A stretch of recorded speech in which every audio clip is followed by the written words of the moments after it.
Sipas të dhënave më të fundit të publikuara nga Eurostat, Shqipëria renditet në fund të listës europiane për sa i përket individëve të cilët zotërojnë të paktën një aftësi bazë digjitale, si te meshkujt ashtu edhe tek femrat. Në rajon performancë më të mirë paraqesin vende si Malizi dhe Serbia, ndërsa për Kosovën mungojnë të dhëna. Eurostat sqaron se treguesi i aftësive digjitale përfshin fusha si menaxhimi i informacionit dhe të dhënave, komunikimi dhe bashkëpunimi, krijimi përmbajtjes digjitale, siguria dhe zgjidhja e problemeve. Për të konsideruar me aftësi bazë, individët duhet të demonstrojnë njohuri minimale në secilën prej këtyre fushave.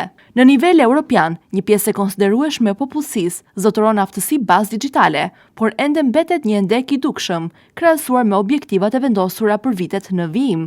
Vendet më të avancuara në këtë drejtim janë Holanda dhe Finlanda, të ndjekura nga Irlanda, Danimarka dhe Çekia, ndërsa nivelet më të ulta regjistrohen në Rumani dhe Bullgari.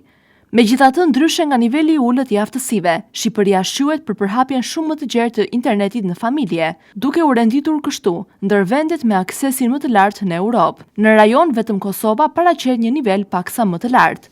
Përdorimi i shërbimeve publike online është gjithashtu mjaft i përhapur në Shqipëri, me një pjesë të konsiderueshme të qytetarëve, të cilët ndërveprojnë me institucionet përmes internetit. Ky nivel është mbi mesataren europiane dhe lidhet me zgjerimin e shërbimeve digjitale në administratë. Edhe në fushën e shëndetësisë vjet re një përdorim i shtuar i platformave online, sidomos për aksesimin e të dhënave personale shëndetësore. Eurostat vëre se teknologji digjitale po transformojnë ekonominë dhe shoqërinë, duke ndikuar rënjësisht në mënyrën e punës, zhvillimin e bizneseve dhe ofrimin e shërbimeve.